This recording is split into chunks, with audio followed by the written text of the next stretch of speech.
Artigo de revisão sobre MASLD publicado hoje no New England. Como todo artigo de revisão, ele não traz dados originais, mas sim um compilado das principais informações publicadas nos últimos anos. Vamos ver juntos o que esse artigo traz de mais interessante? Ele começa falando sobre dados epidemiológicos e de cara eles já botam que a prevalência de MASLD na população adulta mundial é de 38%, um número maior do que estudos que precederam, sugerindo uma prevalência de 20% a 25%. Esse dado foi tirado de um estudo Wong publicado no Journal of Hepatology 2023. Eles também trazem que a prevalência de MASLD em pacientes com diabetes é de 65%, também maior do que dados prévios sugerindo que devia gerar em torno de 50% a 55% dos pacientes com diabetes. Eles falam muito sobre a associação entre MASLD e outras doenças. É óbvio que o que ganha destaque é a associação com risco cardiovascular, mas também é citada a associação com doença renal crônica, com neoplasias extrahepáticas e com outras complicações cardíacas, como fibrilação atrial e insuficiência cardíaca. Eles destacam que a presença de MASLD é um fator de risco para o desenvolvimento do diabetes. Isso é, pessoas sem diabetes que tenham MASLD têm um risco relativo de 2,2 vezes maior de desenvolver diabetes. E se o paciente tiver uma doença hepática avançada, esse risco relativo passa para 3,4 vezes maior. Eles associam bem MASLD como sendo um fator de risco independente para a doença cardiovascular, fatal e não fatal, independente dos fatores de risco tradicionais.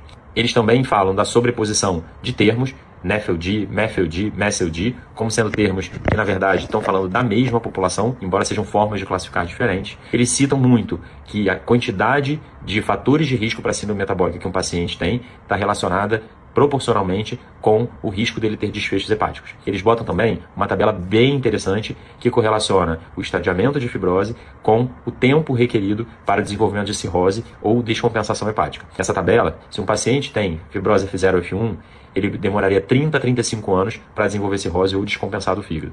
Se ele tem um F2, 19 a 20 anos. Mas se o paciente tem uma fibrose classificada como F3, em 5 a 6 anos ele pode estar desenvolvendo cirrose ou descompensação. O artigo também fala sobre a história natural, desde a adiposidade, resistência insulínica até o desenvolvimento da fibrose.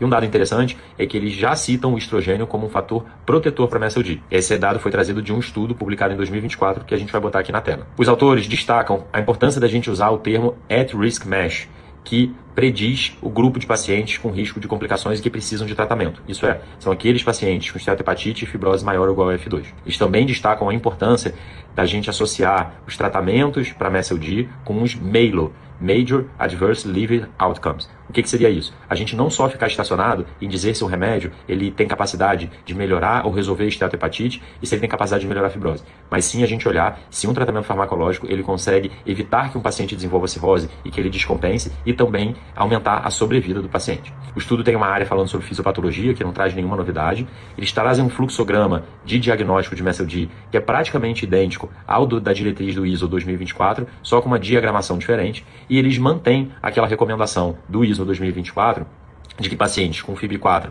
entre 1,3 e 2,67, dependendo do acesso a outros recursos diagnósticos, que eles possam ser incluídos num programa de mudança do estilo de vida, perda de peso e também tratamento farmacológico para obesidade e serem reavaliados em um ano com um novo FIB4. Eles fazem uma ampla revisão sobre os tratamentos farmacológicos para MASLD. A revisão está muito bem feita, vale a pena a leitura. E vou destacar 2 pontos interessantes. Eles, diferente da diretriz do ISO 2024, eles incluíram um espaço específico e com destaque para os agonistas PPAR, pioglitazona e o lanifibranor, e inclusive citam aquela meta-análise em que a pioglitazona teve benefícios na fibrose. Também teve um espaço específico para os inibidores de SGLT2 e eles citam o estudo recém-publicado no BMJ, um fase 2, com 154 pacientes que usaram dapaglifosina por 48 semanas e que parece, por esse estudo, que o tratamento com inibidor de SGLT2 teve benefícios para esteatohepatite e para fibrose. Os autores terminam o artigo falando de necessidades não contempladas na MASLD, sendo elas os estudos de custo-efetividade dos fármacos,